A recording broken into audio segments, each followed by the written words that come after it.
Welcome to the Open Concept podcast, where we are breaking down unnecessary walls and barriers that stand in the way of greatness. Today, we have a construction related podcast with my good friend here, Shaun Airtight Saint Amour. Shaun's been in the construction industry for a long time. I think I first met Shaun at I don't know if it might have been a trade show where he came up and said, "Hey, I have some tape. You tape your house, it makes the house better." And I had no idea what that meant.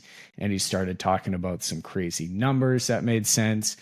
Thought the guy was kind of crazy, but found out how long he had been in the industry for, what he was doing, how he was educating, and just understanding how passionate he was about what it was that he was doing. Everything that he told me started to make incredible sense.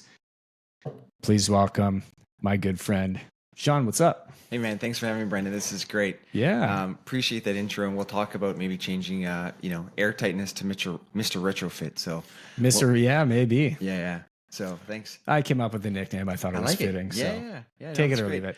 Well, I mean, it's great that you talk about that because you're right. I mean, I'm very passionate about resilient prefab passive houses, and really a lot of that comes down to like the building science. And so, getting into those conversations early on and giving people, like we talked about in the passive house, like once you sip, the passive house knowledge and principles, you can't leave that. And then you start to like understand, okay, where do those principles come from, and why do we need those systems and standards to make worthwhile? And so you were because I think when I first met you, you had a construction company and you were running that, and then you got really into the science behind it and education, and you really started to kind of fall in love with that. Why don't you take us back a little bit? Like, how did you get into how did you fall in love with building science? Where did that come from? Yeah, so I'll go back even to university because I graduated at UBC in the wood products processing program, and I really fell in love with prefab, and at that time it was more like modular construction. Yeah. My dad was also in the finance world looking at financing modular construction. So him and I would always be talking about how we could change the world with prefab offsite construction. We'll come back to that too. Yeah. Yeah. And then I got to go work for Viceroy Homes, which was a company in Richmond at the time. I mean, it was building 7 to 10 houses per day and shipping them to Japan. And so seeing, all that German equipment, and then being able to go to Germany on a couple of trips and see some just like companies that have been doing this stuff for hundreds of years. So my favorite company is called Balfour. It's been producing prefab homes for 37 years, been in construction for 124. Holy. 5th generation. Like, it's just an amazing story. So that's always been the benchmark. And then eventually my dad and I created our own company, and we wanted to do prefab. We wanted to do development. We wanted to do, building and understanding where the marketplace was. And then I got to the point where through that all, we went to Germany a few more times and learned about Passive House. So 2014, I took the consulting course with some of like the gurus of Passive House that are here in Vancouver. So it was just like a great class to be involved in, and then to be able to get into that community here in Vancouver. Because at the time, Vancouver was just such a hot spot for Passive House. And so to go for beers and have socials and talk about it was great.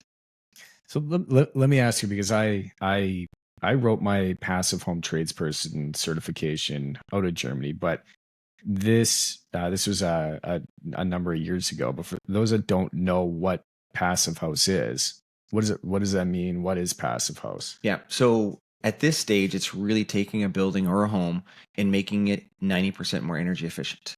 And you're doing that with the kind of 5 classic Passive House principles. So lots really good air tightness. So wrapping our buildings. So if you're a gift wrapper, you'll love this part of the industry because, again, we need more gift wrappers. Yeah. Lots of insulation, which then takes care of the thermal bridges. So all the structure that we create our homes with, unfortunately, will allow heat to go through it, especially in our cold climate. Then having really good windows, and then having the fresh air machine, which is having that HRV, the heat recovery ventilator, in our market. So you say Vancouver was a hot spot for Passive House. Yeah. I didn't find that when I wrote. So I went in, I wrote my passive home tradesperson certification. Yeah. I was pushing Passive House to so many people. This is the future. This is what we're doing. This is proven to be a healthy home. And I got so much pushback on it.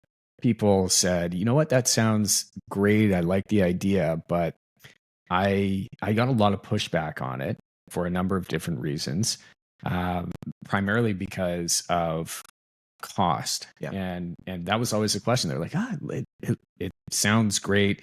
Sounds like it's something that we would like to do. How much is it going to cost? Yeah. And I was never, despite the studies that we went through in the course and what I understood, I was never able to really sell Passive House to many people. Yep. There had to be like a very diehard person that was really into it. They believed in the movement. They wanted that type of house so that they could talk about it and they could show it off. And but there was either an education piece there that it was like a huge miss on my end that I didn't get, or it just came down to some people just didn't feel like it was something that they needed. What would you say? You said it was a real hot spot. When you say that hot spot, how did you find that? Was a lot of people talking about it? Was a lot of people building it? Like, what was that? Yeah. So in the community, the first kind of adopters was all the architects designing in that designing community. Yeah. So all of a sudden that community was like, oh, this is great. Let's start designing that way. In the tradesperson course, which I took in 2017, and then eventually was helping BCIT as an instructor, the issue there was the builders, again, like yourself, and I got the same thing too, is like, how do you communicate that to homeowners that for the most, like, I mean, you and I are homeowners as well, is we just want shelter. Yeah, we need a roof over our head. Yeah. And so being able to tell someone is like, you don't just need shelter, you need to like supercharge your shelter. You need to have it at a high performance standard. And then of course we're like, well, what does that cost? And then it's like, okay, well, you're going to save on energy efficiency. Well, in our market in BC, energy is not really a cost item we worry about with the way it is. So all of a sudden people are like, well, I don't really care about the cost. It doesn't matter to me. So then it was a conversation about comfort and health. And that's where, anybody can have that conversation. I mean, the indoor quality monitors that I now have in my home, just because I'm a nerd and want to like know what it's like. And it's more of like the long-term effects. And that's when I think I really kind of dove into the building science before I kind of got into language. Is like, why does building science matter in our homes? And so then I could talk to people about what we're doing in our homes, because nowadays humans are typically in a building for 70 to 80% of the time, and that's going higher and higher. So we're kind of putting ourselves in cocoons, but our cocoons aren't really taking care of ourselves. Yeah, and we don't have to spend a ton of time on this, but I think it's valuable for people to understand. And I was pushing Passive House for a long time. I was going to get the same feedback that you were. I was like, cool. We were, meeting a lot of, it was, the husband, wife couple. They had a couple of young kids. Mm-hmm. They were interested in building their house. They needed more space. They wanted to build this. And I was like, all right, sounds good. We can do that. But also let's make it passive or shoot for net zero. Yeah. And I ended up losing the opportunity to work with them so many times, I think, because I was pushing something that they felt that they didn't really need. Yeah. So I guess like how much do people need it, or how much do people undervalue having that healthy home versus now, we're talking about like BC Home Energy Step Code, building to a step 3 home, which is, still a lot better if it's just a better built home. Yep. That is, above BC building code. But how important is that, or what would you tell somebody if they were questioning how important that was? So looking now with the step code being at step 3, we're between 40 and 60% more energy efficient. But clients now are starting to see that comfort of like being in a home and not having to worry about turning the heat on, because they experience being by the window or in the middle of the room the same comfort level. They see that their toes are warm because the floor is an equal level to the core, and so they're not feeling discomfort. Yeah. And that's some of that, the interesting part of just how the step code has evolved, where people now don't really, feel the difference or see it, but just the builders are now have been able to provide it. Yeah. I mean, the biggest thing too is really, as from the builder perspective, is just the airtightness, because this is when I was teaching is like you could learn every step and build every building as per step. But if you just learn one step, I mean, we're lazy. I mean, the kind of two people I really like are lazy engineers and busy people, because they find a way to get stuff done. And so for me, it was like, if I just keep promoting passive house, people will set the bar. And ideally, if they can get a home that may not be passive house standards, but it's probably closer to the 2032 code than it is today, they're future proofing their home. And there's some value to that. And I mean, when we first started talking about costs, Gord Cook talked about this dumb tax, which is, again, the learning curve of all the builders in the industry to get there. And, at the time it was supposed to be like 2% per step. So if you're trying to jump from basic building code all the way to passive, so it was a 10% jump. Now we're seeing those numbers almost being either opposite or at least unequal. That by the time I give you the key, we're there. And so you don't necessarily need to go all the way to passive. So you could go to net zero, which is, you're just changing your cost from, say, insulation versus solar panels, and, enjoying the difference. But in the span of the last, 5 or 8 years, just with some of the climate issues that have occurred, like the heat dome, people now realize, okay, our shelters have changed, and we need to adapt to what's happening around us. Yeah, I remember the first quote unquote heat dome. Yeah. Like first time I heard about that, it was hot.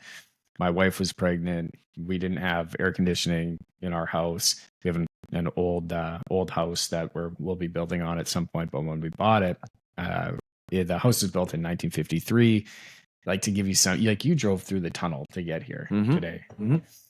So this house that I'm living in, all of the lumber was built before the Massey Tunnel was actually put in place. So all of that lumber was shipped over by boat to where we live, put in place, like beautiful, some 40-foot long, big timbers and stuff. Like, you're just not gonna get anymore.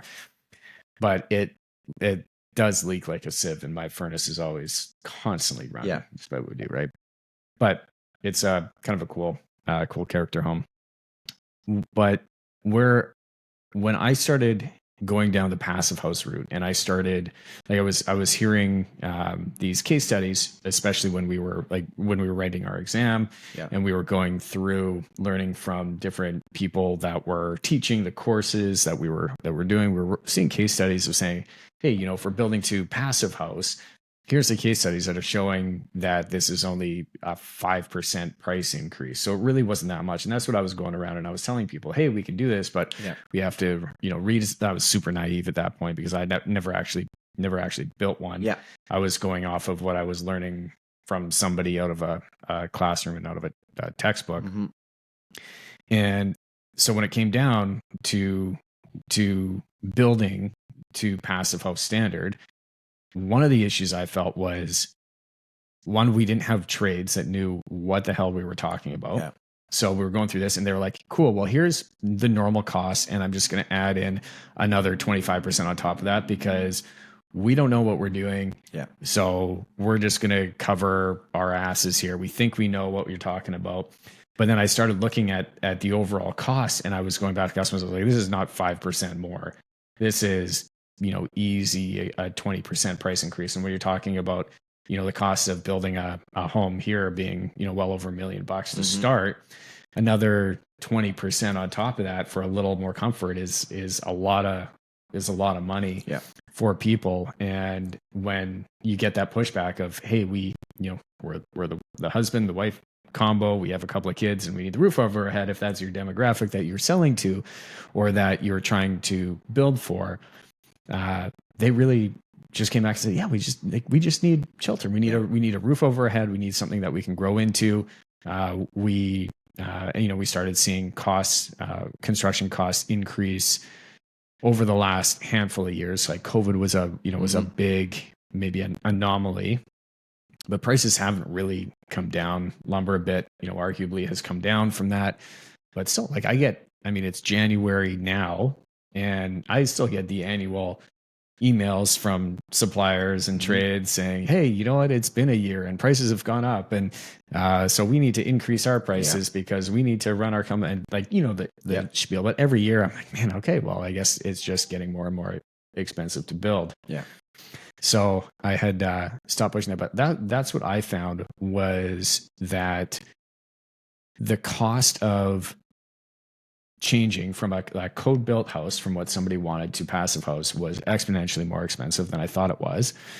And part of that reason too, other than people not understanding what it was that we were asking them to do, was also people didn't want to change from, you know, an architecturally complex home, or a home that had, you know, this patio, that patio, these roof lines, which made it quite complex. They didn't want 4 walls and, you know, 1 to 2 roof lines, and they wanted all what they wanted, but they wanted to slap a, you know, an energy efficient feature on top of that.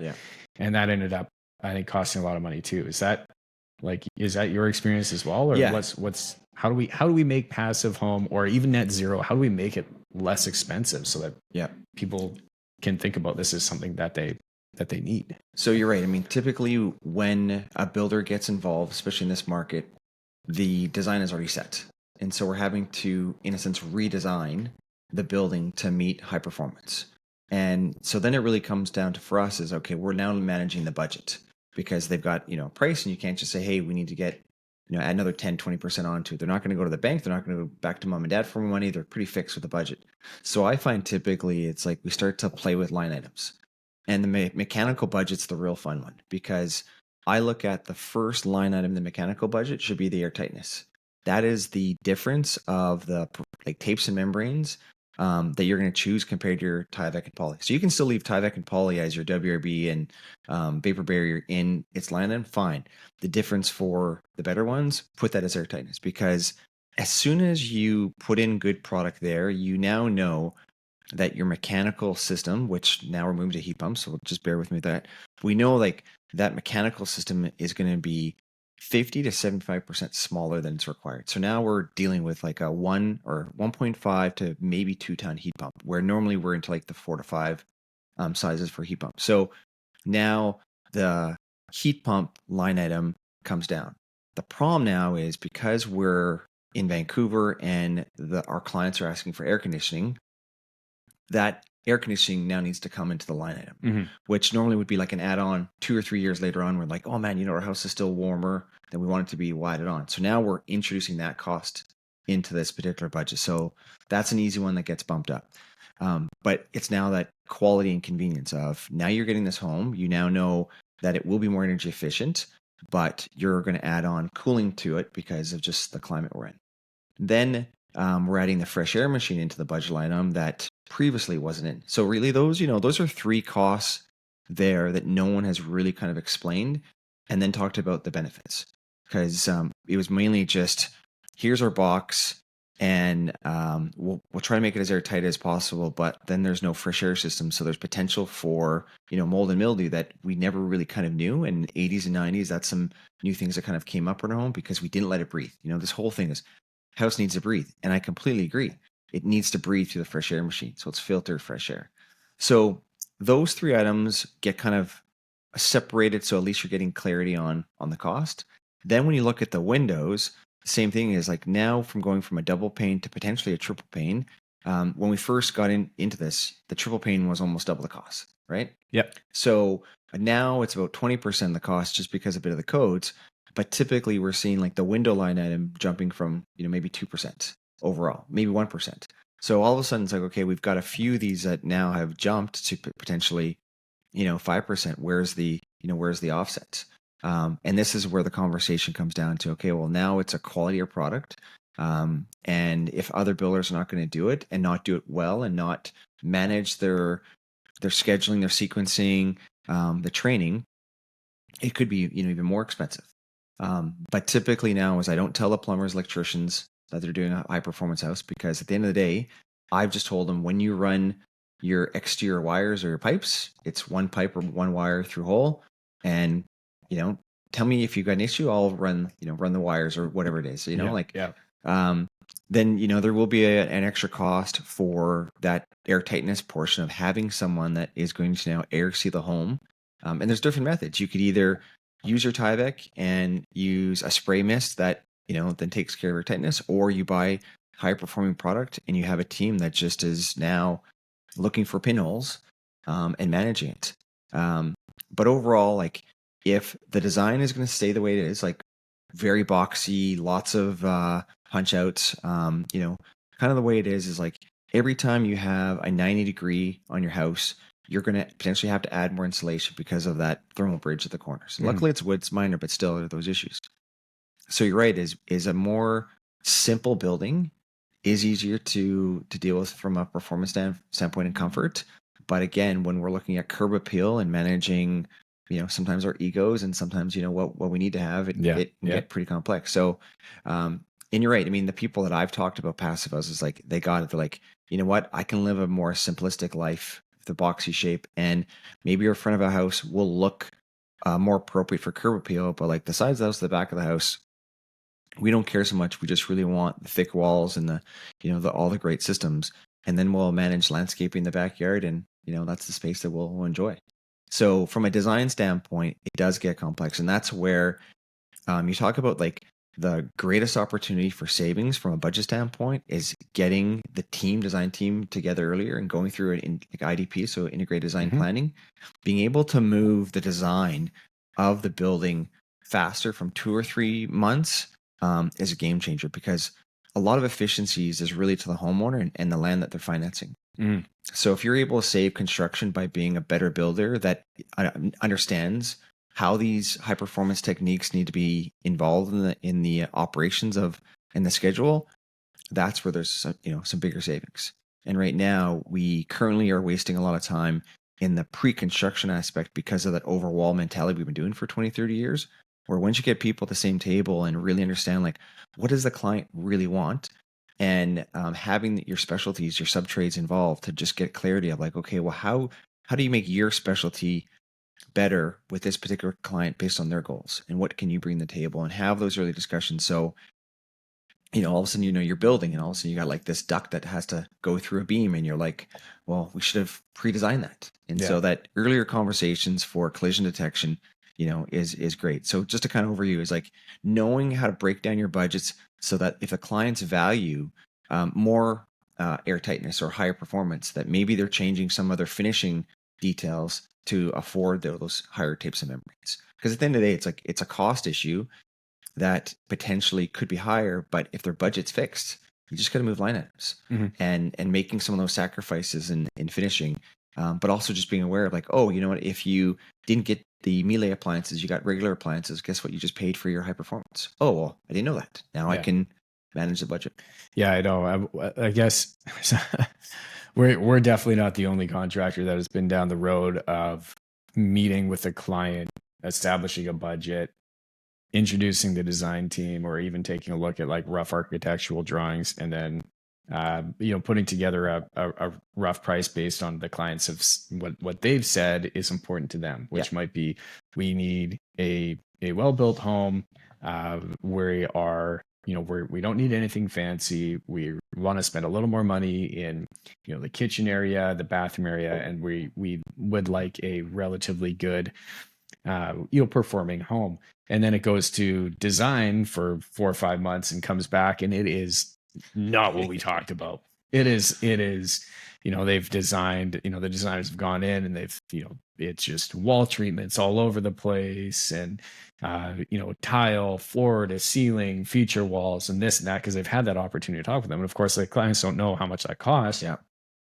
So then we have to go through that exercise again of saying, all right, well, this is what we understood is important to you.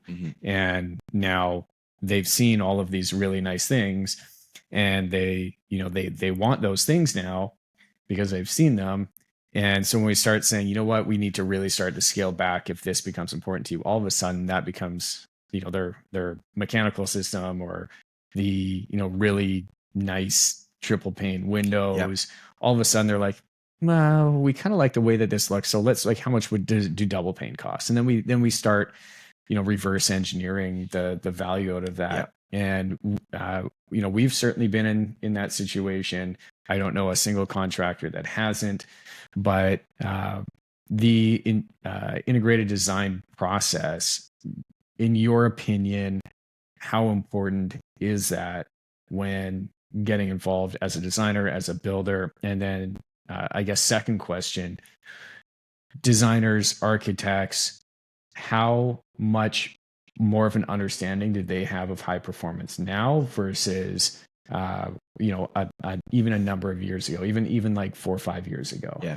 What are you finding when you're having this conversation? Is there still really a barrier and a lot of information that just isn't there, or do you find that kind of people just kind of understand this stuff now? Yeah. So the first one is like, absolutely. This is where I think builders have to change their business model, where normally like, okay, well, I'm just going to either meet with a client and we're giving them a fixed price or cost plus contract, and there we go. And really every builder needs to know that they're going to offer their clients 2 contracts: a pre-con contract, which is really hiring them for their experience to be able to have those early meetings, to be a part of that consulting team. And that's a little bit too of like the difference between part 9 and part 3 buildings is like part 3 is again a more sophisticated business of how to build, where single family home building is still a little bit, wild west, where you're looking at how builders have evolved versus the big builders, like that whole, I'd say, development mindset versus consumable mindset, and how we operate is a bit different. So in the pre-con world, being able to know your value and know what you can offer your clients, and then be able to have a team that you've either worked with or you're planning to work with, just to make sure that in that design process, and this is where again that part 3 where they do certain designs and they stop and kind of have checkpoints to check in. When we design a single family home, it's like, well, just let the designers go do it, and then we'll talk to them afterwards. Where again, it's like once the structure is done, like, okay, well, let's bring the structure engineer in and see if there's value engineering opportunities at that stage versus way down.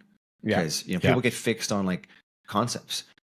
So really, again, is that advice is when you're having the pre-con team is making sure everyone is like crystal clear of the clients.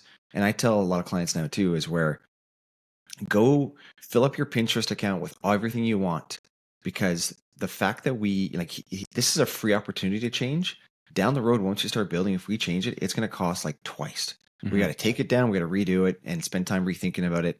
And for you, like as builders, like you just want to get your puzzle and go, because now from a business standpoint is you want to be able to like do more puzzles per year, and having puzzles like scattered around affects efficiency of a builder managing their business. Oh, and as a contractor, one of the biggest issues that we deal with is, and all builders, unless you're just doing development or you're maybe just in the part 3 world, but even at that, like everything that we build is something that we've never built before. Yeah.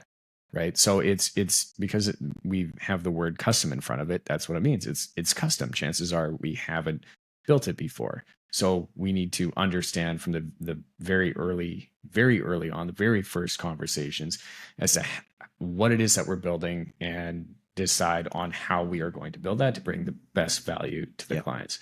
And so as a construction company, as a contractor, us being involved in these early conversations is super, super important. Most of our project management is done prior to a project even getting off the ground. Yeah. Now I have, I've found that, so I started issuing pre-construction service agreements. Yeah.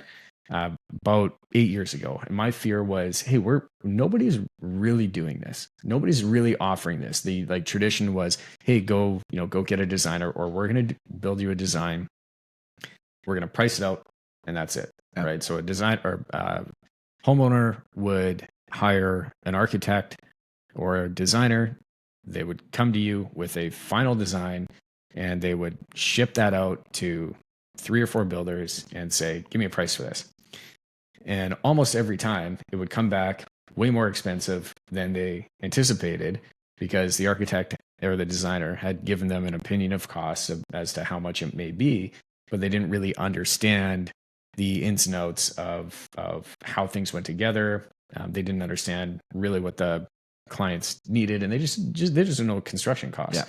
So then we would spend all this time and a huge amount of unpaid time to go into it. And if you're not getting paid for it, because there's not going to be as much attention to detail, because time is money. And as a construction company, it costs, we get caught in big delays if we have to go and build, right? So if you're saying, hey, I want to start this build, we're targeting to start in March, and we get the design completed in February, and we realize, all right, well, this design is way more expensive and we need to find somewhere to cut, $250,000 off of it so that they can move forward.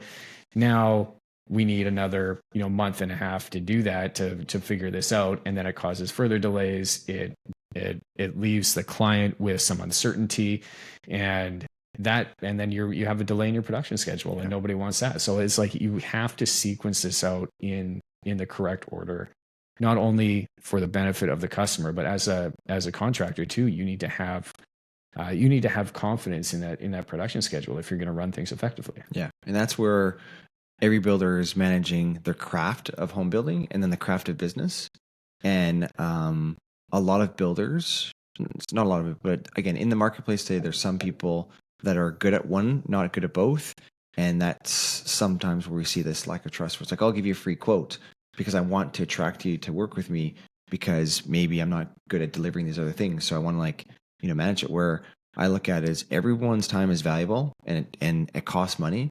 So people should pay for it. And that's part of that early vetting stage of building trust and building respect, of being like, if you respect me and my time, you should pay for it. And there's also the understanding that the money spent up front is going to save you a tremendous amount of money down the road. Yeah. Because we can have these early conversations, and we can bring to light any sort of variables that are going to come up, and say, let's not go down that path. Yeah. Otherwise, we're going to spend all this money in design that we don't need to do, because we're going to end up scaling it out anyways. And it's going to save you, 20 grand, 30 grand, 80 grand, 200 grand, whatever it may be, plus time. Yeah. Right. And I'm not going to name names or anything, but we recently hired on a client. It was for a Part 3 commercial unit, and they had hired a designer that was out of town, and that was fine, no big deal. But I'd given them our pre-construction agreement, said, hey, these are all the engineering requirements that are going to be involved. And the designer had said, I don't think we're going to need all of that for the building permit issuance. And so they told the client this, and then we got pushback from the client saying, well, hey, our designer is saying we probably don't need to pay for all of these fees up front. Yeah. And you can lead a horse to water. Yeah. But I said, no problem. All right, well, you can submit for permit. That's fine. Lo and behold, a month and a half goes by. Yeah. And now we need to get engineering, because cities got back to us and said, well, we need mechanical, we need structural, we need, we need fire suppression, we need all this. All right, well, we just burned a month and a half in your open space that you're doing this. And so, don't listen to the builder, because we don't know anything. Yeah. We're just builders. The building permit submission probably said to do this, and you're like, the city's even asking for it, but if you think we don't need it, okay. We've done it 100 times. I don't know. I don't know where the disconnect is, but that also comes down to, us failing to communicate that, right? So failing to communicate that in a way that the clients understand. Yeah. And I get it. People hear, hey, maybe there's a cost savings here. They want to explore that avenue. I totally get it. But I know that at the beginning, if we can spend time understanding the project, understanding the client, knowing what it is that they need and how we can deliver that, it's going to save them a ton of money up front. Yeah.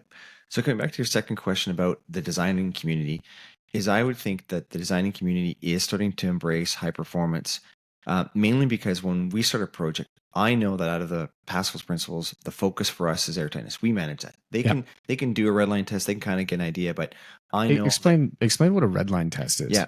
So it's ideally when you're looking at how to make your building airtight, is you're going to start at one point. You're going to go around the entire building without lifting up your pencil or pen and coming back to the beginning. You know that all of the components connected to each other to ensure that there's an airtight path. So ideally, it's like when we wrap the building, that we wrapped it from foundation to wall to window, wall to roof, and then all the way back around again.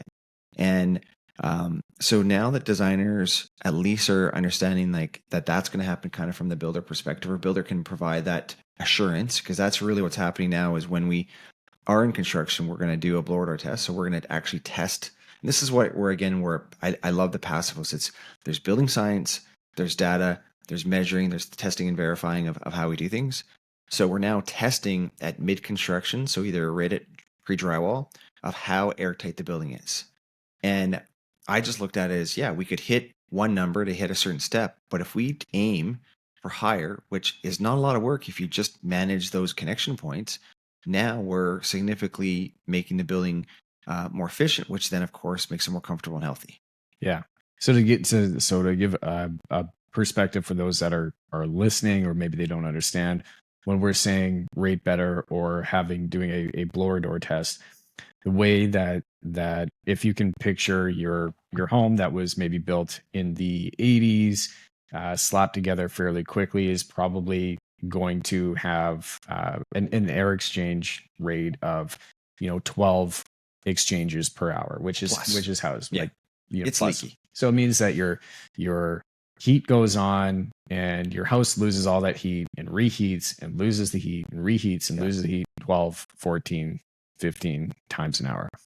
When we're talking getting onto the BC Home Energy Step Code or getting to net zero passive, we're talking under 1 air change per hour, under 0.6 air changes per hour. Yeah. So we're really reducing the amount of times that the air in your home is lost. And that's done through the exercise that you're talking about right now, through redlining, making sure that you have all your tight connections throughout the house, to make sure that when the house is pressurized, we're not leaking any air. Yeah. I mean, for people very little air to experience that in their home right now, is like, just go around your windows with the back of your hand and see if you can feel the cold. And that's not cold air coming in, that's the heat going out.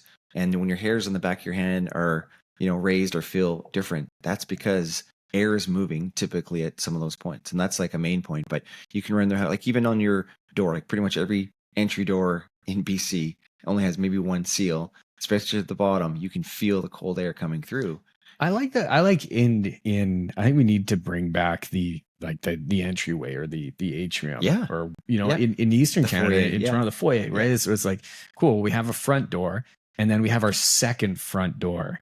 So that front door is going to be, the walk in, the mudroom, you close that door, and then you have the second front door that actually gives you access to your house. And that's going to save you a lot of time. And it was one of those things where too, we're like, being in a colder climate, so we're climate zone 4, Ontario and other areas are climate zone 6 and 7. And it's like someone from a design community was like, oh, let's get rid of that as a cost savings, but not realizing like that served a purpose, and that's that function and form.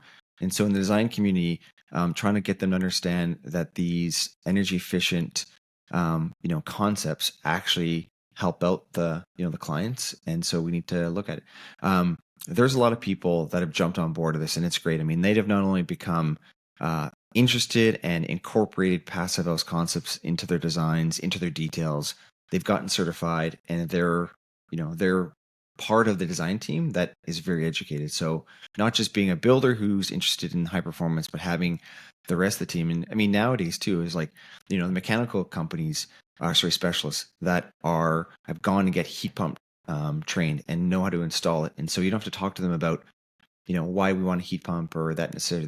They're on board with those kind of technical details. So I think overall, the building industry, yes, potentially because it's being forced with the step code, but I'm seeing more people doing it for the benefits and enjoying the product that we're putting out to the clients than just having to do it because they're forced to because of the code changes. Yeah, and plus you have to, if you're a subcontractor, if you're an electrician, you're a plumber, like this is the way that the industry is moving and the world is moving. Like you have to educate yourself. You have to educate your crew. Otherwise, you're going to be also left in the dust, because as a builder, we need you to be as efficient as possible, because if the client if the client is not going to pay money, or like if the costs come in too high, then the project doesn't happen at all. And then you, as the plumbing contractor, HVAC contractor, electrical contractor, whatever, windows supplier, like you don't have work unless we have work. Yeah. So you better you better understand what the hell you're doing. Yeah. Because if you don't, then we are going to find people that do. Yeah. And know how to do it effectively and efficiently. Yeah. And that's a really good point right there, because a lot of times our industry was always like, get this done, I'm paying you, get it done. Where nowadays, what we've done as builders and part of this community is being like, can you please get this done? Here's the reason why. And then people are like, oh, I get the reason why. And so when they're putting a piece of tape on, they're like, oh, I get why I'm closing off this area. Like, oh, why I'm drilling maybe a smaller hole because I don't want it to leak. When people understand the why, they're more motivated to do things. And then they also remember the reason why, and then they do it again the next time.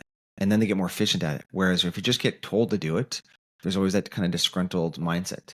So that why factor is really important. And I think because of all the education that's being out there from the industry, from the education system, that this move to more high performance, people are getting that we want to be in more comfortable, healthy homes. And there's value to that. What would you say? Like I don't sleep well in hotels. I was just down, I was just down in Vegas.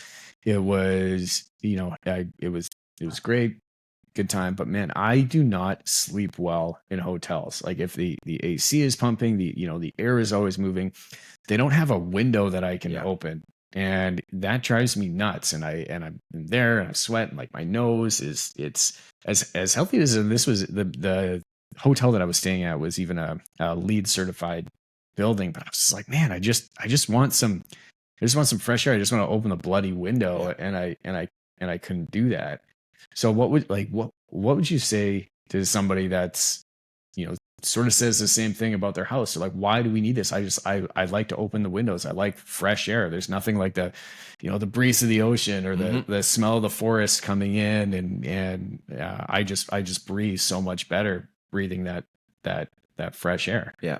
So it's funny you bring that up, because I recently went on vacation and I had my mobile indoor air quality monitor. I saw this video you posted. and right now we're looking good. So the one that I have here is like, so I know I didn't. Oh, you brought it here. You brought your air tester here. So I mean, 1,000 really is the limit. 800 is like the fine point. We're at 600, and I could tell like I'm cognitive. I'm not yawning.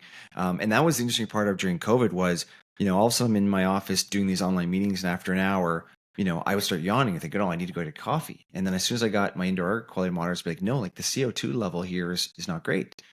But so you look at our spaces. And so the answer to your question is really like, we just need more data, and people need to see the data. And now that I have this data with this indoor air quality monitor, and I can see the different levels of how we're managing our air quality, it's been a game changer for me. Because you're right. I mean, we were at a hotel, and this is, again, we're in Mexico. And so crazy thing is, in some of the plumbing in this particular hotel, they didn't have a P-trap on their sinks.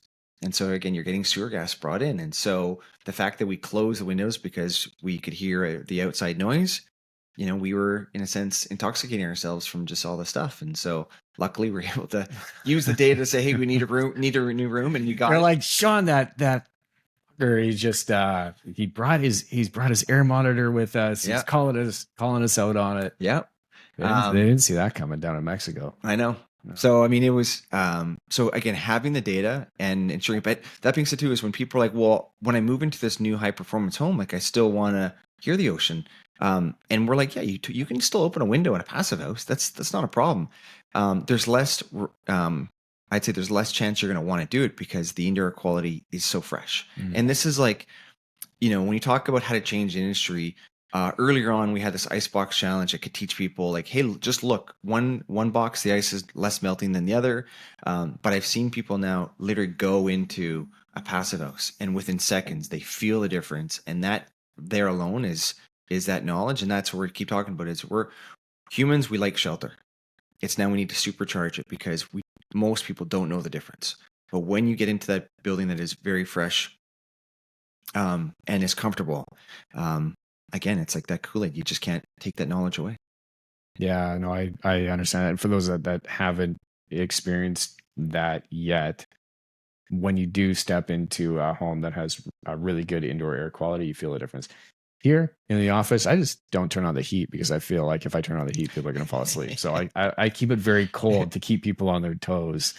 Well, It gets a whatever's little cold in winter, but well, whatever's working for your system, it's enough where either the building is leaky enough that you are getting fresh air because the monitor says you got fresh air in here. So I mean, even us blowing away our hot air and hot discussion here, whatever's happening in the space, it's working. So, but again, like I walked in and I brought this just because now I'm always curious to see what are the spaces, just so we can have these discussions. Because again, test and verify and having that data allows for conversations because you can't deny the data, right? You can't.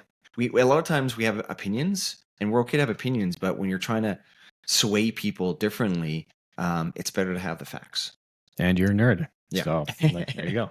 Yeah. But nerds are cool these days. Like when I was in high school, a nerd was a nerd. Yep. And it was kind of nerdy to be a nerd. Yeah.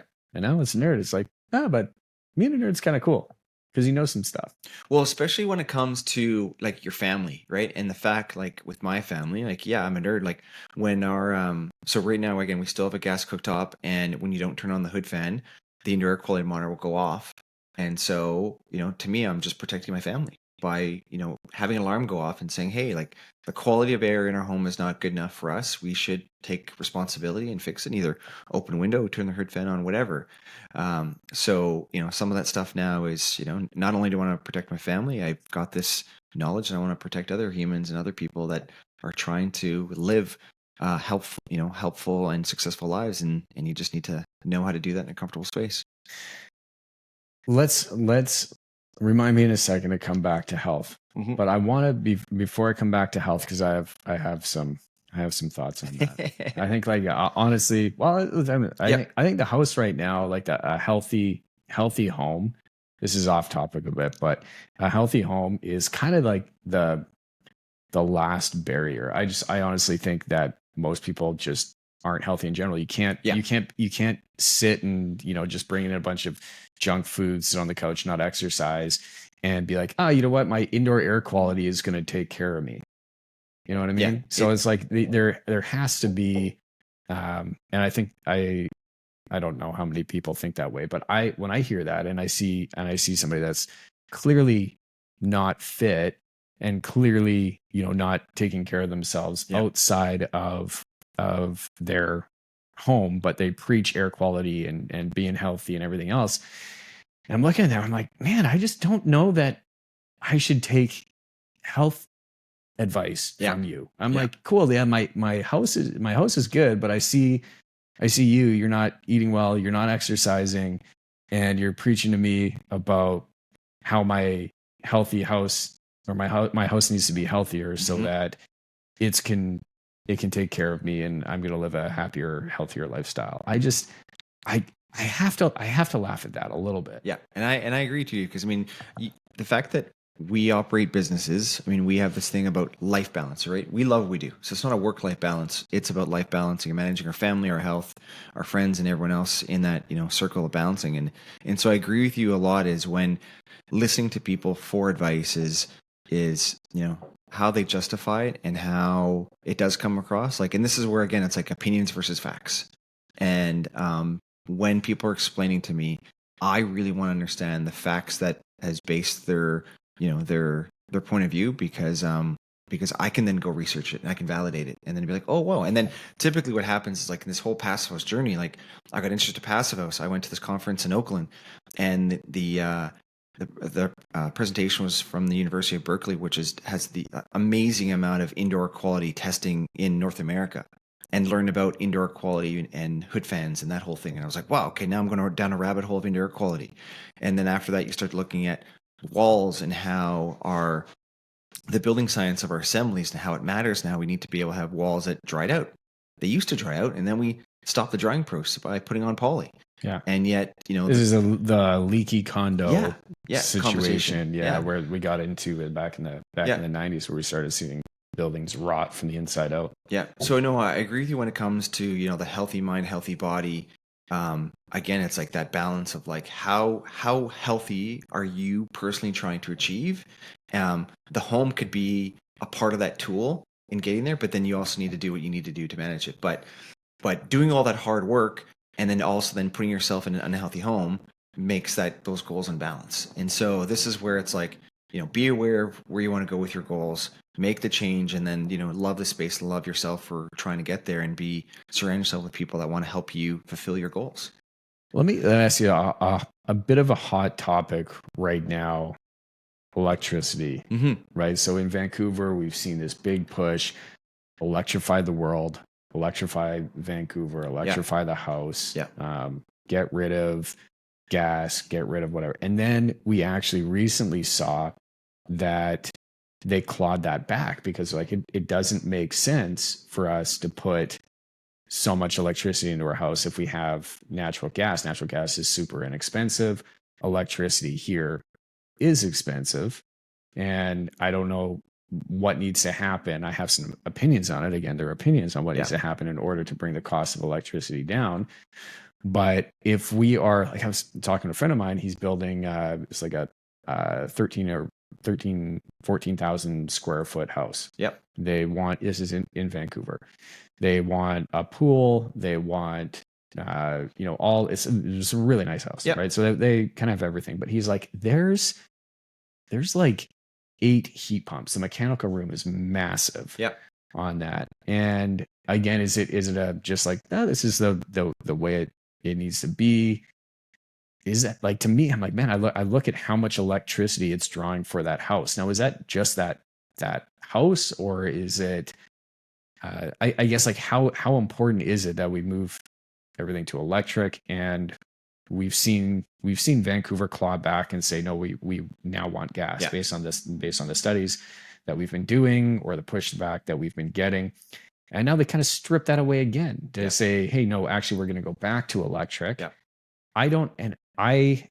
I'm a little lost. Like I know arguments on both sides. I understand why electricity is good. I understand, we were just doing a large scale renovation. It was like we're still in the middle of it, just wrapping it up. Yeah. But by wrapping it up, I mean like getting house wrap on it, and wrapping up the exterior. We still have a ways to go on the reno, but it's about $1 million. And the there was gas to the house originally. We wanted to reuse the gas, the furnace, because they had said, hey, we just bought this new furnace a year ago. We would like to reuse that. And now the city has come back and said, no, we're not going to let you use the gas to your furnace because of the scale of the renovation. We need you to update all of the electrical, and we have to go to heat pump, HRV, and we're not allowed to use the gas furnace. And we were in limbo there because like right when we were going to install it, this is when things were going back and forth in Vancouver, and we really couldn't get an answer from the inspector as to what they were going to allow for. Plan checkers were saying one thing, inspectors were saying another. And so I look at that. I'm like, well, the gas is already there. The infrastructure is already there. We have a furnace that's pretty well brand new. It's a high efficiency furnace that's now basically going to end up in the landfill because of this mandate. And I have to question like whether or not, like when are we going to see the benefits of that versus just cluttering up like all, this mechanical system, tossing it out, wasting money to electrify the house. Like where do you stand on sort of with that, and like what would you tell somebody that's kind of on the fence and doesn't have that? And those two examples, I guess I should start by saying is like, so we live in Vancouver where the like real estate is for the luxury and for people that can afford it, and this is a market that is crazy expensive. You could say it's like the 3rd best city in the world. There's a lot of demand for housing. We're not building enough housing. And so building a home is a very expensive thing to do. So when you're looking at like a brand new building, I do agree that the overall ethos should be to make the building more energy efficient, which then gets comfort and health. And because our current majority energy system, so 99% of our energy is hydro, so it's renewable, that if we're able to build brand new that way, that should be the way to go, because the fact of our electrical needs for heating and cooling and hot water, and the tricky part, and I don't want to take away the answer a little bit here is like, you get into hot water systems and you start talking about refrigerants, which can lead us a whole nother conversation. So on the bigger scale, on a brand new house, because it's more efficient, we should look at making it electric, because the systems you're putting in place for the heat pump, the HRV, the hot water system can be renewable. And the fact that solar prices are coming down, that you can put solar on your roof and you can make your brand new home electric, that is and the other thing too is, so now you've got this all electric home. The other thing I'll say too is, now that you've made it more airtight, do you really want to open a fire in this airtight box? Well, yeah, I mean, that's part of it, right? Like you have all of a sudden a gas stove, and you don't have, like, you open that, all of a sudden, like, everybody, I don't know if everybody's seen Backdraft, maybe that's an old movie, but like, this is what goes through my mind. Yes. Right. It's like, all right, it's kind of airtight. You have a fire or an open, gas stove with a flame, and then all of a sudden it gets a little breath of oxygen. Or like, are we hooped? Is my house exploding? So you wouldn't be exploding, but potentially you're putting a lot of CO2 into the space. And I mean, there's passive houses that are like, well, I want to have a fireplace. And, again, we're cave people. And so that mentality of like, well, I want a fire. And it's like, well, you can still have a fireplace in a passive house. Ideally, it's going to either be its airtight box or put it on the outside of the thermal envelope, so you can still see it. You can still manage that need that we have. So and then even people are like, well, I just really like cooking on a gas stove. And now you can say, well, have you tried induction? Because it's very similar. There's, Michelin chefs that are cooking on it. So that conversation now is kind of debunked, where you can still cook a great food on a regular electric stove, a gas cooktop, or an induction stove. So really the question comes down to, I look at it is what is the healthiest option? And that's for people to make their choice. When it comes to the examples you talked about with a very luxurious house and then a reno, I agree with you. Like the luxurious house, those people can afford to make their choice of utility, and they can make that choice because their costs are different. To have a pool, when you're looking at like the system that requires to operate, gas actually is the most effective tool for that type of luxury. Mm-hmm. So, okay, well, is there going to be a cost and, again, like that system is not in the home, it's outside. And so that system could have the whole, like you could have an all electric house and then have a gas boiler for your pool. Again, like that's the luxury, and the people can afford it. Yeah.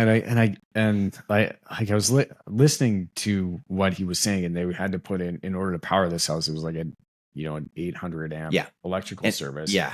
Which I was like, all right, that's massive. But then now you have the whole city crew ripping up the entire road, running excavators that are run on diesel that are there, and there's 4 of them, and there's the vehicles that the flag people are driving to set up to be there to work, and they're standing and they're ripping darts as they're on working and holding the stop sign and everything else.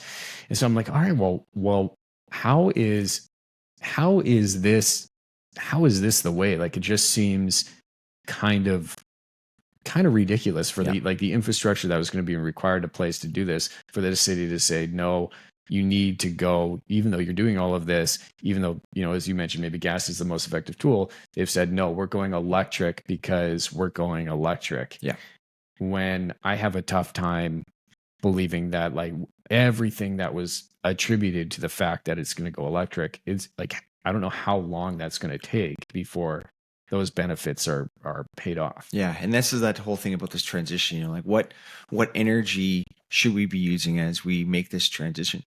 And of course, there's lots of debate too of like, should we, converting, and you're like, okay, well, we're waiting for the payback or the effectiveness of solar panels and wind power and how that works. Or do we need more Site C dams and all that kind of stuff? I just look at it as, my role that I'm passionate is about home building and creating these really, supercharged shelters for clients. And I know that the pathway that I've seen that creates excellent logic to me is we're moving towards zero carbon buildings. So that means we're looking at the Passive House principles to manage our operating energy or carbon, looking at upfront carbon or the carbon of our materials and what it takes to put that in. So ideally looking for more, natural products to put in our homes than the more toxic ones. Then looking at electrification because again, getting rid of that fireplace in a bag type scenario. And then ideally making that balance of if we choose from a certification standpoint, either Passive House or net zero, am I looking at either adding more insulation or am I adding more solar panels? And that a lot of that decision work comes from is having good consultants on board, having a really good energy advisor to have a model that then tells me which dials am I turning to get there, but then also reflecting on the goals of the client of like what they want in their home. And so a lot of these questions, and you're bringing up today again, like they're super complex. No, Right? I totally, and I understand there's only, you'll have to come back and we can dive further into that. And it's funny because like I have the sticker that my friends and I, when we do a lot of our videos, is like, it just put up the, it depends, note, because a lot of this is, it depends. And like, your reno, I would agree with you. Like that particular project probably should, because of how new the mechanical was, is like, just let that mechanical run out for another 10 to 15 years, depending on its system, but have the right components so that when it's finished service and maybe in 10, 15 years, we're now on to a different type of heating or cooling system. Like I know right now we've been using air to air heat pumps for like the last 3 or 4 years, but this year specifically, I've learned, last year, sorry, now that we're into the new year, air to water and air to water heat pumps are really interesting when you think of, 100 years ago, we used radiant heat to keep our homes, and then we lost it, went to furnace, and then we started looking at different type of radiant systems, just running in our slabs. Well, now not having to not having to heat our floors, but warm our floors because we have this extra water system. So there's some really good technology that's coming forward, and now it's how do we get to a home that we don't have to rethink and manage? And this is part of that learning curve right now, is we're still learning of what is the best way to create an effective home. Where you're right, in the last years, as we brought in the step code, we did make the homes more expensive, but I don't think though we could say that putting in a fresh air machine was a bad decision. So we added cost to the home by doing that. Now the market's saying, we also need to be putting in quartz countertops.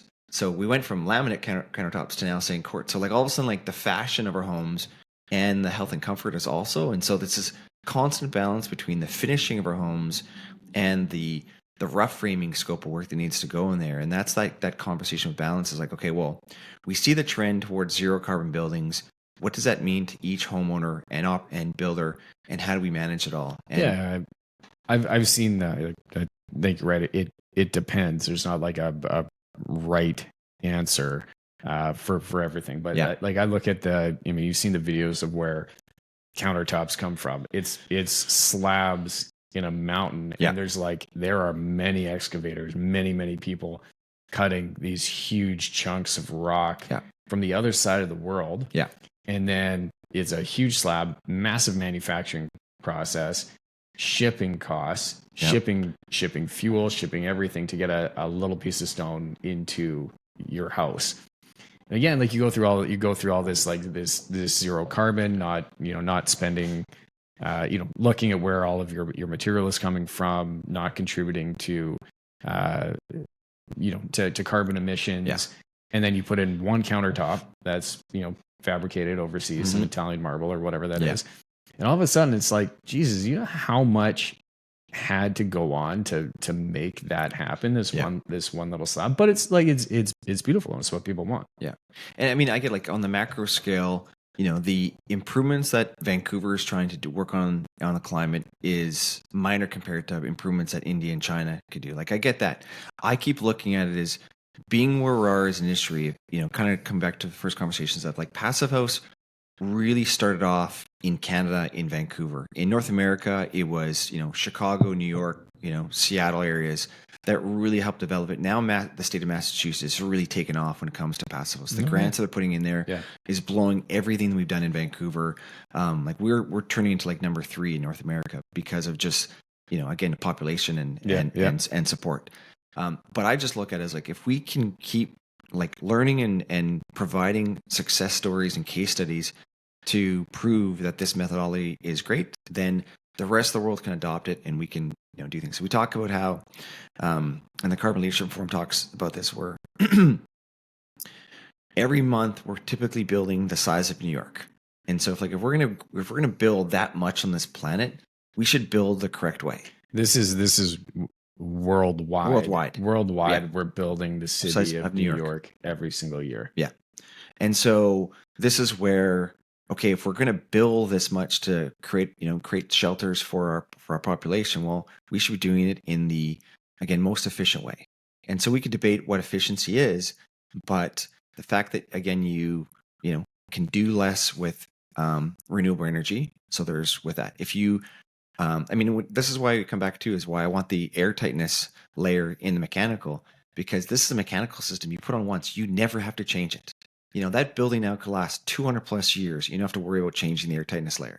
You still might need to change the furnace or the heating and cooling in the fresh air machine every 20 to 50 years, but there's some efficiency. So I think, overall, when you talk about, how we need to keep moving, is just keep finding efficiencies. And if you look at like the Toyota way and the doing things better, is like, look at the waste in our homes, how we build them, and how do we eliminate that? Because you look at even skilled labor, and that's another topic too, is just how do we get our trades to be more efficient? Well, we just need to have a mindset of like, let's just be more efficient in how we're doing it and eliminate all these different waste streams. And then on the macro scale too is, our homes are really, kind of built because of the zoning that they're there. We know like that house, we could build maximum, either 0.7 or 0.9, depending on, the allowable type stuff. And so it's like, okay, we need to build this box on this property. What's the best value for it? And most people say, let's build the biggest thing we can. Most people can't afford to build that. They just need to build what they need, but then potentially maybe the future of, we could expand it when we can afford it. And so there's this macro scale of managing our needs, and then the micro scale of, as each builder is putting in the right formula for your business. So when clients come to you, they're very clear of like, what do you offer, and what's like, do you manage quality, cost, speed? And how do you have that balance? Because you can only manage really 2 out of the 3, but really being quite clear of like what we offer. Because it's too, like there's some cheaper builders or more expensive builders. I know where I like to build because I kind of know what those materials cost and where I can get them from and who's going to install them, and they're going to meet my deadline and show up there on time. And so, and that's where I actually talk about business units. Like for us, it's, I've been a single family home builder for a while. I wanted to get into duplexes and quads because I thought that's a good opportunity. Mm-hmm. Where other businesses like yourself that are doing renos, remodels, new homes, and then even commercial work, like those are 4 or 5 different business units that you as a business owner need to clearly understand the costs and how to get your crews, and having a project manager like that knows how to do that particular niche very well. So yeah, so it just comes back to just, really being clear of, when we're meeting with clients and our teams, just ensuring that we're communicating correctly and ideally, coming with facts and data then versus just opinions. Yeah, no, I've been back to that, right? Part 9, part 3 are very different. When we started taking commercial work more seriously, it was a clear understanding that had to be managed in a very different way, because you need to understand is a very different building code in a lot of ways. Yeah. Not only that, but the types of contracts. Like back to the original conversation that that we're talking about of, you hire the private independent homeowner. You can sell them on the value of the pre-construction service agreement. Whereas you get into these, some of these part 3 buildings, they're like, nope, this is the way that we do it. Here's a CCDC, 98 page agreement that you got to get it in. And now you have to understand that. Yeah. You have, payment certifiers involved. It's a whole different beast. The trades are different. The guy that's doing really well in commercial work is not going to do well in residential, because he or she wants to get in there, and they want to move. They want to get it done. Yeah. They know how to price it. But you get into residential where you get a lot of little funky corners, and homeowners are typically, more picky, and all these details. Like they're just very different trades that you use. So very different and different problems that you have to solve. The back to, before we get into choosing the problems that you want to solve, Have a few more questions or opinions that I would like from you. Solar. Yep. We touched on it a little bit. In our climate zone here, how effective is solar? So overall, I mean, you look at the solar industry, it's gotten better year after year because it's been able to reduce the cost because of just the economies of scale. So the question is always like in our climate zone, in our location, is solar a good opportunity? And I guess the question is just like in my mind, I think it's attractive. I think it's something nice to have on a roof because I feel like I'm controlling where the energy is coming from. I don't have to worry about the dam or the oil field or whatever it is. Like I know, like I'm controlling the energy source. I also think it's attractive. So that is an opinion that I have that I would. So I would put solar on my home and make it worthwhile. From a data point is I know like the energy model shows me how much energy my home needs to operate so I can live the comfortable, healthy lifestyle that my family and I want. Yeah. So based on that, the question now is, okay, well, should I invest in an industry that I value and want to support? Or do I want to just use the current system? But the other conversation, this is where I said my passion is on resiliency and the resilient, like if something happens to the power, I want to know that I could be able to keep my fridge going and keep my heating, cooling, keep my fresh air going, and having those critical systems operating without having to choose a generator and then having to use gas. So to kind of answer that is, I think that solar panels are a good thing because of the resiliency. The question now is, okay, well, how much should I put on? And in Vancouver, typically it's like, well, fill up your roof full of solar panels because you've got the roof space. Well, now again, it's like, okay, well, how much do you really need? And if you build an efficient home, you now only need maybe 70%. Or, I mean, the thing is too, is again, if you're looking at duplexes, whatever that building that you're putting on there, how much does it need? Being able to manage it. And knowing that in the future, we're looking at where the cars can be the battery. So all of a sudden you're now charging your home, something happens, you can charge the vehicle. And now all of a sudden your little cocoon is now its own command center and you're taken care of when it comes to being resilient. So that's a reason why I think it's worthwhile is it takes care of the resiliency piece. People could talk about, okay, well, the energy it takes to get all the components for solar panels. And it's just a trade-off between one thing, like one thing is bad. Like realistically, we should look at it, maybe living in a teepee or in a cabin is the most sustainable, home we should be because of that. But we're not built for that now. Now we're in cities and we're working this way. People want certain things. Yeah. So we have these different, structures we need to create. And the question is, okay, well then how do we heat and cool our spaces? Because we, again, if you ask anyone what's the temperature that they like, they're like, 19 to 21 degrees. And so it's okay. Well, how do we create these spaces? Unless you're in this office, and then it's like, keep it 16 or below, just to keep people on their toes. And you're like, bring your slippers and bring your sweater, and you're good. And that's fine. I mean, but this whole thing is like we're wrapping our buildings in sweaters. Yeah. So in the solar panel, I mean, nowadays we don't need excessive solar panels. Like now that we are building more efficient homes, we can model it. We can figure out what we do need, and maybe even one or two is all you need. Is just to make sure you have something that could be a resilient piece to ensure you, if there's a power outage or if there's an issue with our power grid, that you have a backup. Because I mean, when you look at it too, is the solar panel issue on our roofs is also tricky because typically we're putting the most expensive roof on, metal roof, and then we're adding double the cost of the solar panel. So now that we're seeing innovation where solar panels are included in an asphalt roof, and so now you're like 30 to 40% less than that original price. So I just like the innovation of where people are targeting an opportunity and creating solutions that are bringing down the cost. In other areas down in the States, could be wrong, but California, Arizona, you can, like, solar's obviously, they have way more sun down there. Yeah. Like I was saying, it was just down in Vegas, annual rainfall there is like 5 inches a year. Yeah. Right. This year or last year, I think it was even less than that. I think the Uber driver I was talking to said it was like 2 inches of annual rainfall last year. So you get a lot of sun, right? And I see it being super effective there. What they've implemented is, if you're not using that power, you can sell it back. Yeah. Sell it back to the electric companies or the power grid. Yeah. and you can actually make money as a homeowner by putting solar on your roof. Yeah. Because if you're not using all of that power, then you're not using it and it doesn't go to waste, and you can actually sell that back. In Vancouver, we don't have a Raincouver. Although this has been an absolute banger January. It's been insane. Yeah. So bright and sunny. It's awesome. They haven't implemented anything like that I'm aware of. Yeah. There's no talk about it, probably because there's not an abundance of, so it doesn't really make sense. Yeah. It's more like right now it's a credit.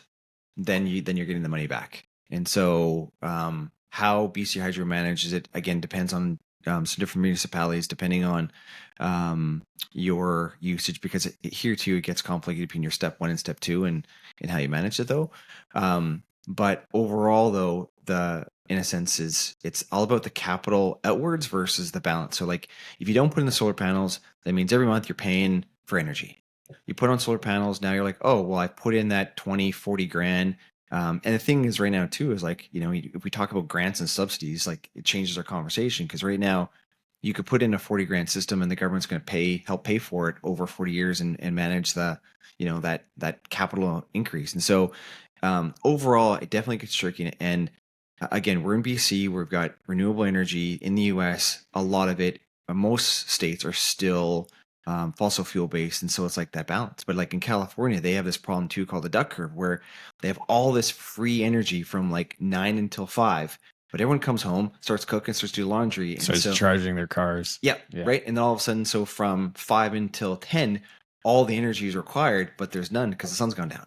And so then it talks about battery storage and how to balance, that kind of stuff. Well, in LA, they were saying, hey, when it gets super hot out too, like don't run your air conditioning, don't charge your cars, because there just isn't enough power there. If everybody turns on their air conditioning, you're going to have these monster rolling blackouts, and that's been going on for a long time. And it's not something that's been solved, and it's not something that I don't know how to solve that, but with people putting more and more electricity into their homes into that area, and especially with more people that are driving electric cars in that area, more charging stations, etc., they're hitting that point where now all of a sudden it is smoking hot out. We can't turn on our AC, and now we're suffering because there just isn't enough power there to actually use the air conditioning when you're at home. Yeah, and this is like a lot of like that energy balance. This is where we're going to start to see in Canada managing, really, when you talk about like our amps coming into our homes, most homes should stay at 200 amps. There's no reason we should be getting 400, 600 amps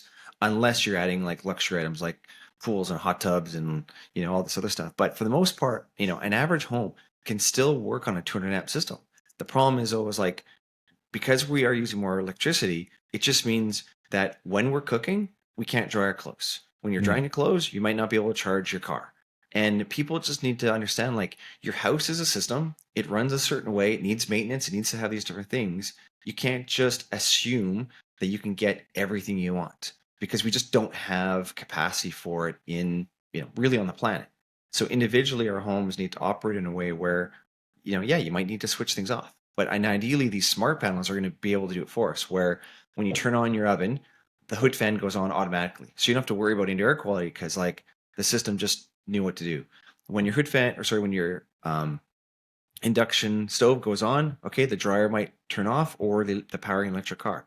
So for that hour while you're cooking, you can't charge, but then you have the rest of the day to charge your car or, do your dryer. So again, just managing our homes and just not taking it for granted. And you think of like, go back 100 years where, we didn't have fridges, we didn't have electricity. So what did we do, right? We like bury stuff underground. Yeah. Right. It was, right. Yeah. And so we've just got really convenient with the way that our, our buildings and our shelters operate. And we just need to understand, like, that's lucky to have. But if we're going to, fill the planet with more humans, that we need to share the space, and we need to just be okay with sharing.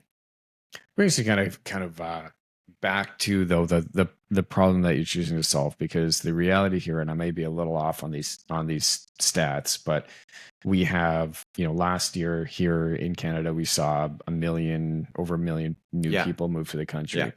We have, for the first time ever, more people over the age of 55 than we do under the age of 15, which means we have an aging demographic. People are retiring, they're living longer. It's going to be, more taxing on our government. We have a declining, or we saw recently, declining GDP, or down in the States is still fairly strong. Yeah. We have a need for housing, but land is also very, very expensive, right? So when you even like that, you start looking at the multiplex stuff, right? So I'll get back to multiplex in a minute, but what there's no doubt that we're going to need in order to bring housing prices down, because that, like, housing is a very hot topic and not just in Canada, all over the States. It doesn't matter where you live, but in every urban center. Or not too far outside of the urban center. Like, we're, a half hour outside of downtown Vancouver, and it's, one of the most expensive places to live. Housing costs need to come down. People move to this country and they leave because they can't afford to live here. And they find out pretty quickly, it's a beautiful spot, but we can't afford to live there. So we need to build more housing faster. And these people that are coming to the country, and I have a theory as well, because here, even construction costs are expensive. There's not as many people getting into trades these days, which is something that I'm really pushing for, because I think trades are, so cool. And I think everybody should be interested in getting into trades. But we're seeing a lot of really great tradespeople move out of our urban areas that we service, or the ones that are here, they charge an arm and a leg because they have to live and pay pay staff, or pay that want to stay here. And exactly. And that's become a thing. But if you move, 5-6 hours out or over into the, the next province, it's less expensive. But so when you have somebody out of school that is interested in a trade, they graduate, high school at 17, 18, they get into a trade. That's pretty cool. They're making good money. They're living at home. They don't have a lot of responsibilities. All of a sudden they get to, early mid 20s, and they start thinking, maybe I'd like a house of my own one day. I'd like to have a family. And they realize, oh man, I'm just like, I don't see much of a future here. They are leaving. Yeah. And what we're seeing is a lot of people that are moving in throughout or from other countries across the world. We don't have enough housing for them, and they're not going to need the pool. They're not going to need, and they're not looking for the yard. They're not looking for the white picket fence. They need a roof over their head. They need a place to eat, a place to sleep. So if we're looking to bring housing costs down, then we need more supply. Yeah. So my question is like, all right, well, what problem do we need to solve? Do we need to solve building more housing faster, or do we need to focus on building individual homes better, focus on airtightness, focus on mechanical systems, everything that we've been talking about here? Or is it the bigger problem that we need to solve more housing? Yeah. And on top of that, we're going to see, my other theory is, because we're seeing so many people come into this country, we are going to see a labor force that we are going to start hiring from other people that are interested in coming here and working. Yeah. Quality is going to go down. Yeah. Because they are, they're not coming over here to work and not do a good job. They just don't understand the expectations that we here in North America, Canada, have come to expect. So they're going to come here and they're going to put up some drywall or put in some flooring, and they're going to think, hey, we did a great job. We're going to go home and sleep well at night. But you're going to get that homeowner that's going to say, well, no, that wasn't done right. It wasn't done here. And so we're going to see quality in construction probably drop. Yeah. And that those expectations probably drop over the next, 10 years, and it'll correct itself. Yeah. But we'll see as a lot of people move in from the country or from different countries into North America, get involved in trades, we will over time see that quality to control. But that's going to just come with putting in reps and setting those expectations and sort of understanding that. So I see like we're in this really weird, funky spot in in construction right now, where everything is very expensive. We're trying to build more, but the quality expectations are still high, but it's getting tougher and tougher to deliver on that. So I'll get back to my question in a second. Yeah. But for example, we're building houses up in the Okanagan region, which for those listening, this is, it's about 6 hours outside of Vancouver. We have a lot of tradespeople that have moved up there. They are slammed as well, right? They are busy as hell, but they still have a lot of pride in, they'll put something up, they'll look at it, they'll stand back, they'll think, you know what, that's not quite good enough. I can make that better. Take it down, go. Like, there's still a sense of pride, a sense of craftsmanship, because they're being paid well. Cost of living is down. They can afford to do that. That's where they're priding themselves. Whereas a lot of trades here, you just get busy. Like, they need to be pumping out volume and in order to make money. And they don't want to do a bad job. They don't want to, have poor quality. But at the speed that they need to move in order to keep costs down, to stay competitive, it becomes a real issue, and quality becomes something that we need to control. Yeah. And so, we're in this sort of really weird point of like, what is the problem that we need to solve? What are the expectations that we need to set? And, how do we as an industry get better and better and better, and, attract more and more people to the industry? Like, how do we make this more and more appealing to people? Yeah. So the macro scale to the question, or to the first one, is I think the expectations need to be set among people that want shelter. And so the fact we're in Vancouver, we don't have enough land, we do have air. So you're going to see buildings go higher. Yeah. And so I know a lot of people that have been in Vancouver for, 40, 60 years, and they're happy with their single family home, and they don't want that replaced by a tower. This is one of those issues of like, as a society, we're evolving.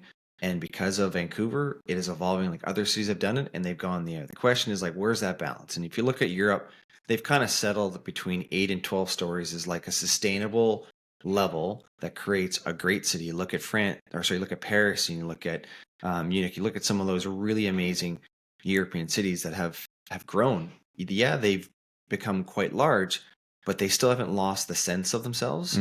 Where in Vancouver, we don't really have that. We have 70% of Vancouver single family homes.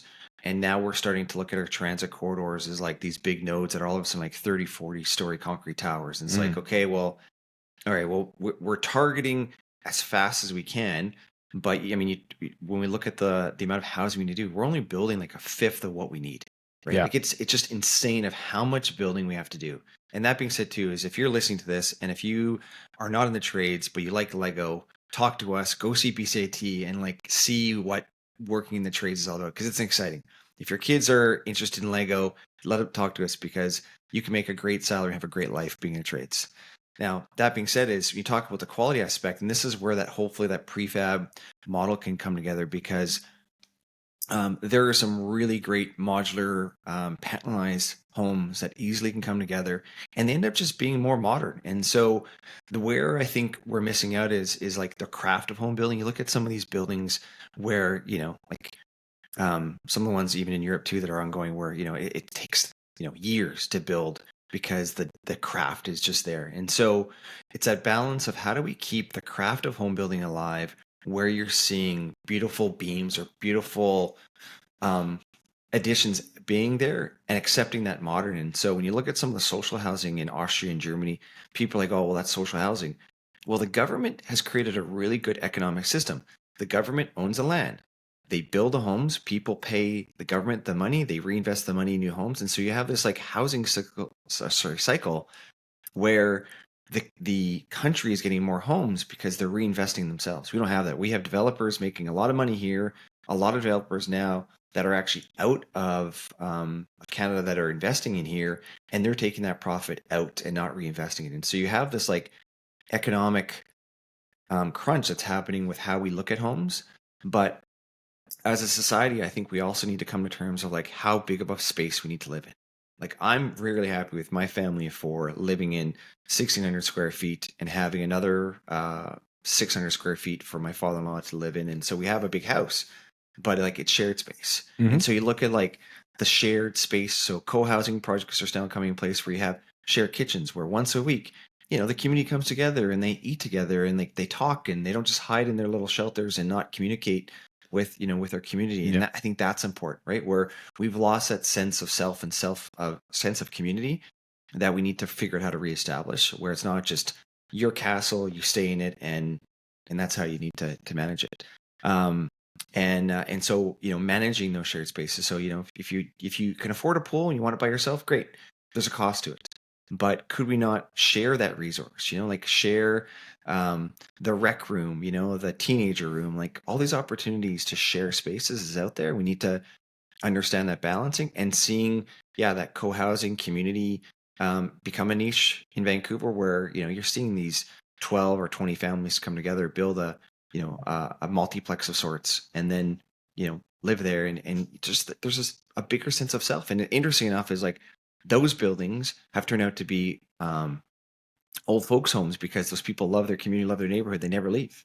And so so you talk about like the dynamics of our shelter and how it needs to evolve. We need to be aware of how it can evolve, and then from a design standpoint is incorporating more flex designs. Like how does that rec room turn into a future bedroom, but then once the kids leave, then that could become back to a rec room, or that floor can be converted to a suite to be rented out. Because so just being, again, that modular mindset to how we build and how we can build in the air, and then how do we share the air and the space is another kind of discussion point for how we need to do. And it's not something that builders can solve. Like that's a community discussion and a community focus of how does the community come together. But then you and I as builders is like, how do we build the best shelter that we possibly can to ensure that the building we're doing could last 100, 200 years. And a friend of mine who I saw on Tuesday, he came out from Portland, and he's created like this 500-year-old building where he's designed it where the mechanical systems will get changed out in 50 years, and they've pre-planned how it'll evolve. But the structure and everything else is supposed to be there like a castle. And I think that is a bit of the image that I kind of think about, is like, how do I keep building castles for communities that will be there for the test of time, and evolve to deal with all the different forces we're managing. I mean, right now it's not going to be the other community that's coming to bomb. It's going to be the heat domes, the atmospheric rivers, these other things we need to manage from a force standpoint. But ideally, it's building the best shelters we can with the current science or building science that we have on the table today, and being able to just keep at it. And also, I also think volume is a real consideration, especially as developers. You mentioned developers. This be a deeper conversation for another time, because we could talk about this for a couple hours too. But you mentioned developers, or they're coming in and they're doing well, but it's on certain types of projects, because I know a lot of developers that are like, no, it doesn't make sense in this market. It's too risky. We're not going to be doing that. Like we've seen, I talk about the, multiplex stuff. The duplexes, fourplex, triplex, quadplex, whatever, right? 6 units, Vancouver. So we can build these units. And so the government has said, hey, go ahead. We're going to release some restrictions. We're going to allow you to build. That's awesome. I've run pro formas on a lot of different properties. And it is very difficult to, with the cost of construction, it is very difficult to pencil a pro forma that works, that's appealing, that doesn't involve a lot of risk over the next 24, 30 months in building, and then you have to sell the thing. And I was even looking at a space here. They have a property on, and they have it's a single family home on the property. They got zoning to tear that house down, build 5 townhomes, 5 like nicer higher end townhomes. I wanted to appeal to a higher end clientele. By the time we were done with that pro forma, and this was as gritty as we could get, and still run our business, they were going to net this. The process was going to be 24 months, probably easily, start to finish. They were going to net about $2.3 million, which sounds okay. By the time that they sell it, this is at a like the higher end of kind of the median price that we figured that they would be able to sell for. Yeah. Problem is they owe $1 million on the property, so they have a mortgage of about $1 million that they need to get rid of, and they need a place to live. Yeah. So by the time they pay off that $1 million in debt, they now need a place to live. They're left with about 1.2 $1.3 million, and they need a place to live. So now they got to go out and they have to buy a place. And so maybe they're now finding a place that's worth 1.2, 1.3, or they're going to go buy a place that's $2 million. Yeah. But now they have not much of a yard. Yeah. Or if they keep the townhouse, they're basically breaking even, which is what they said. Well, maybe we'll sell 4 of them, live in one of them, but then they're going to break even. They don't have any mortgage, which is super appealing. But at the end of the day, there's not a lot of cash left over. Yeah. So in single family or like low volume, missing middle housing, which I'm a big proponent for, I love the idea, it's very difficult as a developer unless you're really in like a real sweet spot to find projects that aren't super risky. And so a lot of people are getting turned off from that because it is very difficult to find that unit. So when I say volume, I'm like, okay, well, we need, if we're going to be finding stuff that works, something like 12 stories or 26 stories or 40 stories. We're going higher and higher and higher. All of a sudden, like this, it starts to make sense. But it's not for the most part, it's still, an expensive, an expensive process and a timely process to do so. So now you're needing like large capital investment. So I don't know, where that ends up, but it's we're not, even though the regulations have stated, hey, we're going to ease bylaws, ease setbacks, whatever. We're still not seeing as much housing being built that we need, like the government thought we were going to. Yeah, and that comes down to, again, is like, they've changed things, and so now it's all of a sudden the market's got to deal with the learning curve of that. Because like you talk about part 3, part 9, that missing middle is like in a sweet spot where you don't really have part 3 builders and trades to do that. You don't have part 9 builders, and so all of a sudden it's like everyone's got to learn how to do that, and there's a cost to it. You also have developers that could be just clients or homeowners like yours that can't afford the financial model because there's a carrying cost and they don't have an extra $1 million to deal with cash flow. So you talk about business, it's like you need to have cash flow, throughput, inventory to be able to be a successful business. Well, if you don't have the cash flow, you can't manage, the throughput. And so then it doesn't work for them. But if someone came in that had another $1 million, they could flip it.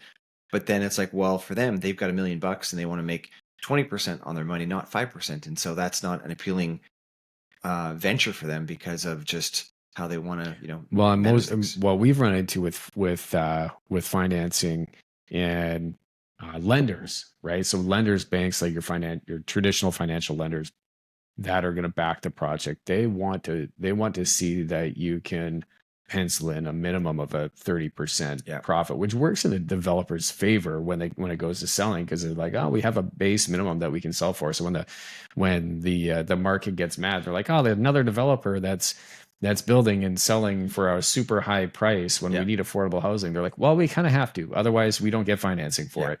But now, so this is what you have to work into it. But then it becomes, all right, well, we need people to actually pay for that, and will people pay this much for this type of building? And that's the exercise that has to be run. But I mean, if you're not, as a developer, if you're not making good money on the project, then your traditional financial backing, unless you're going to B lenders, C lenders, or private equity, are just not going to back you because it's too risky. Yeah. And that's what we found is like, by the time you work into like a 30% profit margin, you have to sell those projects at a pretty high price point, and you're taking a pretty big risk that interest rates aren't going to go up, or that people are going to have money to pay for that, and they're going to see value in your project. So it's a tricky thing. Yeah, that whole financial equation is tricky because, I mean, typically you're buying, the worst home on the lane, and you're making the best. And so the question is, can you flip it for that return of that change of value of that street or that neighborhood? And then when you start to get down to the pennies, it's like, okay, well, are you getting all the great returns? Everyone invested, is everyone getting their pie or the slice of the pie? And it becomes tricky when we are trying to build good buildings, fast and efficient, that again provide comfort and health. And so just that balance of just how do we manage all those balls in the air as we're learning how to be, effective, and then manage the business and manage the craft. It's a challenging. However, I mean, this is what we get up for in the morning, right? Yeah. Yeah. This is what we love to do and we love to share. And I mean, that's again, my passion is just to keep educating and letting people know of the data that I've acquired and the information that I've acquired, so that hopefully they don't make the same mistakes. Yeah. Because like you said, like we have to build so many homes, so many buildings. And how do we do it where we're not having the leaky condo crisis, like kill 20 years worth of production capacity that we're now wishing we had. Yeah. So 100%. Let's, I'm really interested in hearing down the road. I want you to come back. We'll wrap up here, but I know you're getting into some retrofit stuff, which I'm very excited to talk to you about. We'll save that for another time because, again, I think it's just a rabbit hole that we can go down on. Totally. You spend a lot of time on social media. I see your lives. Do you want to plug a couple of shows here that you're in? Kind of what's going on with Passive Home Learning? Where are you spending your time? So Passive House Accelerator is a really good opportunity that kind of came out of COVID as an opportunity to keep our community together. And it's just so crazy that like 5 years in the process now, every week we're putting out a video talking about either the basics of Passive House, a project of the month, some construction details with construction tech, and then of course next up, which is either featuring a new project or individuals that are becoming trailblazers in the industry. That's one. And then in Instagram, making sure that people know of all the different high performance courses, events that are out there. We do the 5-day forecast, and if they get it, we don't use the PH for Passive House. Yeah. 5-day forecast. So what, really, we looked in the alphabet and there's no F's in our alphabet. It's all PHs. So that's how you roll. How to spell. Yeah. And then it's like, every day is an opportunity to learn, right? So Mass Timber Mondays. And then we do Passive Experience on Tuesdays. You can check out the Passive Accelerator on that platform. Thursdays is Thermal Thursdays, where my friend Rob from Pittsburgh pulls out his thermal imaging camera and looks at some project and showcases it. And again, it's just, we have all these different tools and using different language to just get people more aware of how we could build better. And Mark and I and other people in the industry are out there just trying to poke. So I'm also involved with BS and BR Canada, and the BS is building science. And so we do a monthly event every third Thursday that's online as well. And so you can just go to the YouTube channel and see some past ones. And then again, being involved with Haven and being the past chair of the Education Technical Committee, and now being involved with Zebex, and actually every second Thursday doing a building tour. Because one thing that we lost in COVID was really like getting together for beers and just sharing our stories. Like, I mean, we talk about community. People just love getting together. And originally, like, where that passion came from was my dad and I had these events called the Craig Table, and it was just trying to get industry people together to talk about Passive House or cool things you're up to. And that then evolved to the Passive House Socials, and now we're spinning it off with the Zebex event. And so those will happen the second Thursday of every month. So cool. They find you Instagram, YouTube? Yeah, find me there, Shaun Sainamore, and definitely Instagram, LinkedIn. And it's easy to poke it out to TikTok, because again, there's just different social media streams out there. But the main one I use is, I love collages, and so Instagram became the need for it, and being able to just put out info to teach people about how to build better. Rock and roll. Shaun, it's been awesome having you. Anybody else you want to find him? There he is.